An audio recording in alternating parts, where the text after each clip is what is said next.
Hi, this is Joe Cassia, District Captain for Team Depot and D277. Today we want to do a project relief project for veteran George Alcapa. George lives up here in Hamburg, New Jersey. George served 11 years in the military, 1 in the Navy, and 10 in the Army. In the Army, George was a combat medic and received 12 military awards during his 2 tours in Afghanistan and during freedom. George, during that time, became disabled after his 2nd tour. He had a spinal cord injury as well as post-traumatic war syndrome. Upon coming back home disabled, George encountered some heartache at home. Unfortunately, he had one leak at one point in his house that he was unable to fix, which then flooded out his house. After getting that somewhat repaired, George, who lives in a townhouse, had the townhouse above him flood. Break a pipe and flooded his apartment, townhouse, so to speak.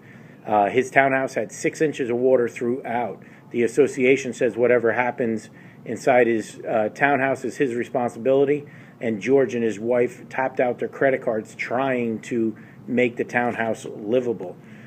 During the first time that happened, George's wife was pregnant, and due to the stress of the situation, they believe she had her baby premature, and unfortunately that baby had passed.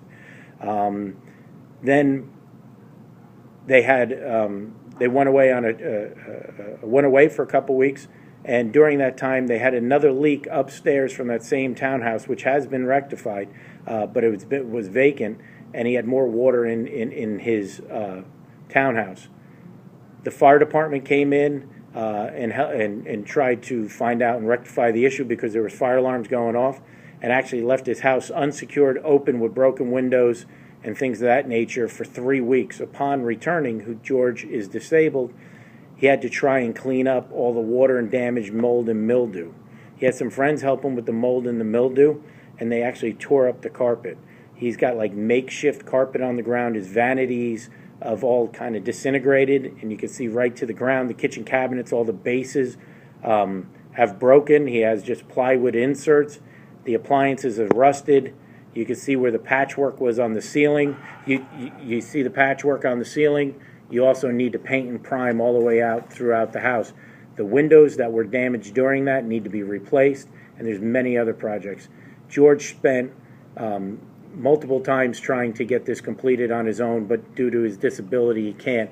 The actual house is unsafe for him and unfit for him due to his disability and walking around with a cane and getting, with his spinal cord injury, and the bathroom is not accessible for him. On top of that, his wife is now pregnant again, but with the smell of the mildew and all the patchwork or somewhat piecemeal work in that house, it is really unlivable and not a great environment for a baby, wife, or even George himself. So please, we do the right thing by people each and every day. I'm telling you, this is a great project. We need to get involved in this project. I mean, personally, I'm going to try and help the gentleman out. The whole district will, and I know we will, because this is a great project when you see everything put together. And I invite all of you to join us when you award us this grant, because will be one great day. So thank you very much. Talk to you soon.